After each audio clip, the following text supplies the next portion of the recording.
Hi, beautiful souls. So, new moon in Leo, which is really exciting. Leo energy is all about your inner worth. You know, it's your creativity, it's your talents, it's how you express that out in the world. You know, shine your light. When you're in a very aligned Leo energy, you can step into your power and own it without it being an arrogant or prideful thing. It's just this really deep inner knowing of, yeah, this is me, this is my magnificent, this is my majesticness. Versus if there's a bit of a shadow, then it either portrays as super arrogant because you're overcompensating, or it's that there's a fear and a resistance of stepping into that light, so you hide from it. You know, so this new moon, and with all the other energies, I feel is asking you, you know, a new moon is about going inwards. So while it is about shining your light, it's about asking, what is your light? You know, who are you? What is your talents? What is your creativity? What are you shying away from? Are sort of the questions that I feel are coming up. We have Jupiter that is stationing to go retrograde. So you also have this energy whenever we have a planet, such as Jupiter, Uranus, Neptune, Pluto, when they start stationing, we really feel that pull. And so Jupiter's been going forward, and Jupiter amplifies things. You know, it's also a really joyous, abundant, optimistic planet, but it also amplifies the energy.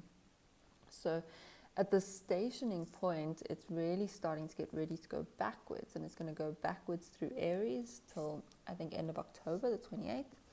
And then it moves back into Pisces, where it's been for most of the year, until the end of December, when it then comes back and will shift back into the Aries sign.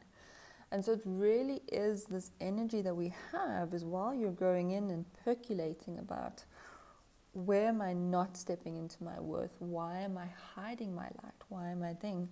You know, the Jupiter energy going through that, through the Aries, is going to be, what goals have we started to set out that we really want to achieve in owning ourselves? You know, Aries is about going and getting it, and Jupiter will go back into that. And so it's almost a review period of that before going back into Pisces, where it's reconnecting in with the vision, the dream, the higher consciousness, the soul essence, and then you bring all of that back. So you have that energy that we have at the moment. We also have the really great energy, which is on Sunday, which is the Uranus-Mars conjunction, but also the conjunction with the nodes in Taurus. This is a really big conjunction, so a really big activating energy that we're going to feel. And I feel like this almost doesn't overshadow the new moon energy, but it's like the new moon energy, and then you have this energy. And with Jupiter amplifying all of it, it's a lot to take on. So really I would, you know, Taurus is about the body, Leo is your heart, and I'd really be like, how are you nurturing the body these next, just as a side note, for these next few days and the week afterwards? How are you really looking after your body, your health? Taurus is about that. It's about your financial system. Where are you stepping up to look after self? And also Mother Gaia. Taurus represents, you know, our food source, agriculture, that sort of thing. So how are you really nurturing? So when we have this big activation happening at the same sort of time, because the new moon energy would just have been fading out, it really can be quite jarring. Uranus is a revolutionary planet. We can never predict what it will do, because it is a higher consciousness. And what Uranus does is, because it's the revolutionary, it brings down stuff that we can't even conceive. So this conjunction on the North Node, the node is about where we're supposed to be, the essence. So in the collective, where are we supposed to be moving towards? And while we might not see something tangible happen on Sunday, Monday, perhaps we do, we just don't know. There's definitely going to be a higher consciousness of something coming through that we as a collective will integrate. You know, an example of this could be when the internet was started. No one could foresee where its role would be now, and how it has, in a lot of ways, created connectivity, allowed us to do business wherever we are in the world. So it's that sort of level where something's going to come through into this, a higher consciousness that we can't fathom, that can move through. And with Mars, it's about our drive, it's our energy, it's about where do we take action. So it can be quite an explosive energy, you know, but it can also be an energy where you can take that and you can be like, with this Leo energy, and just be like, okay, I'm going to do this. I'm going to step into my power. I'm going to claim this. I'm going to do things differently. I'm not going to listen to the old stories I've been telling myself. And it's like, it's that almost that moment where you stand and you're like, that's the past and this is where I'm moving to in the future. You know, and often I often believe that we think the big quantum leaps happen, and they do happen. But the quantum leaps are often because you've taken all these little steps.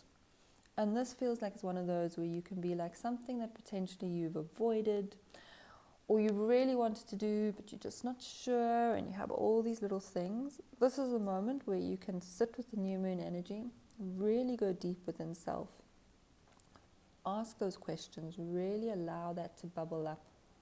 You know, we also have Mercury that has touched on Mars on Tuesday, and Mercury is touching on Uranus. So it's really bringing that mind in where you can go, okay, what is my higher consciousness? What do I need to hear? So asking yourself to allow that to percolate in the depths of this new moon energy, so that as it moves into its light, it brings that light with it. And so when we get to Sunday, and the energy you can work with now already, it's not like that you have to do it only on Sunday and that it just peaks on Sunday, but we're already feeling it. And almost be like, okay, that's it. This is my, I suppose, the line in the sand. This is what I'm drawing. I am now taking these steps forward. I'm going to make these baby steps. I'm going to work on these limiting beliefs. I'm going to, you know, all those little things. And it doesn't have to be 10 million things that you need to do, but you can just decide. That simple act of making a decision, of stepping into self and owning that, is so powerful, my beautiful souls. It's like, I get goosebumps where it's like when you can come into that space of deep surrender and serenity, have such faith. Jupiter's also about faith. And be like, okay, I want this. This is how I envision seeing my dream life. This is how I want to feel in my dream life. And I'm going to make that a reality because I know I'm worth it. Everyone is worth it. If you're dreaming of something or yearning for something, and it's really your soul essence and not just because someone else is doing it, then of course it is yours to claim. Of course it is your inherent birthright. And we're all remembering this, that we're all sovereign beings. And so it's a really potent time, my loves. And I'd really use this energy in a very mindful way. And maybe nothing comes up. You know, often we're like, oh my God, I haven't. And maybe nothing comes up, and that's also amazing. But if you just plant that seed or ask those questions, I can promise you that your soul will speak to you. The answers will come through. So really allow yourself to do that. Create space for that over the next few days. And then, as I mentioned a bit earlier, really look after this body. Like, what can you do to really nurture it, you know? Can you spend some time in nature? Hug a tree. It's one of my favorite things to do, is to hug a tree barefoot, holding that tree, and then giving and taking energy with the tree. You know, your palms on, and you give energy to the tree, and the tree gives energy back. And that wisdom from Gaia flowing through, your feet grounded in. You can do that, walk on the grass. Just really spend time in nature, connecting in, because it really will help rest your nervous system. So make time for that. Make time for nourishing foods. Really make time to just love self in all the ways that feel really good for self, and in your definition of what's really healthy for you, and truly know that that's really healthy for you. So my loves, that's what's happening. And I'm just sending you all so much love, so much magic, so much wisdom, and really gentleness with self. Be gentle, be kind. And also with that, remember, everyone's feeling this energy and everyone reacts differently. So be kind with self and be kind with others. And think before you act or do, and allow things to fall into place before just running at that. That would be my last parting shot. don't over jump the gun, which could be a tendency to do. Really allow this energy to move through. And then, so kindness, love, gentleness. I remember you are completely worth everything. Sending you so much love, my souls.